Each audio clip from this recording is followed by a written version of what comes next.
stayed long enough would see what George saw, the power of a single prayer, not just to provide food and shelter, but to transform lives.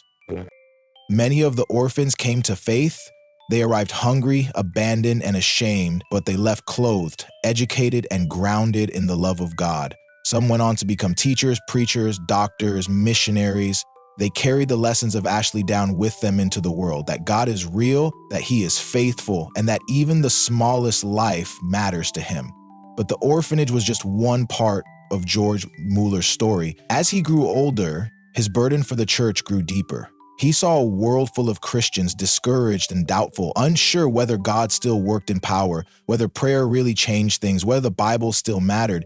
He longed to tell them, yes, it does. So in 1875, at the age of 70, when most men were thinking of retirement, George Muller began something completely new. He became a missionary.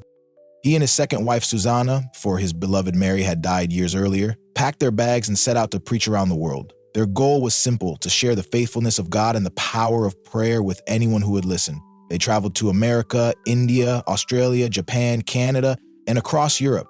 George preached in churches, chapels, schools, and public halls. Sometimes he spoke through interpreters. Sometimes he spoke to crowds of a few dozen, sometimes to thousands. Everywhere he went, he shared the same message: God is real. His word is true.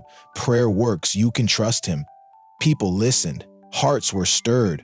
Churches were revived. Young men and women gave their lives to missions. And wherever he went, someone always came up to him afterward, eyes full of tears, saying, "I didn't know you could trust God like that."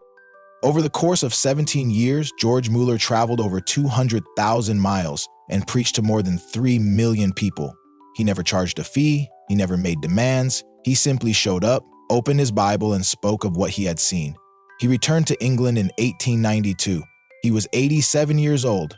His steps slower now, his beard a soft white, and his voice gentler, but his mind still sharp and his heart as full of faith as ever. He resumed light pastoral duties at the Bethesda Chapel, where he had ministered for decades. He still rose early in the morning for private prayer and Bible reading. He still kept a journal. He still prayed over every donation, every letter, every child. The orphanages were running smoothly, now cared for by trusted staff and successors he had trained. Thousands of children had grown into adulthood. Many wrote back to thank him, letters filled with gratitude and testimony. On March 9, 1898, George Muller awoke, prayed as he always did, and began preparing for a Bible meeting scheduled for that evening. He was 92 years old. There was no sign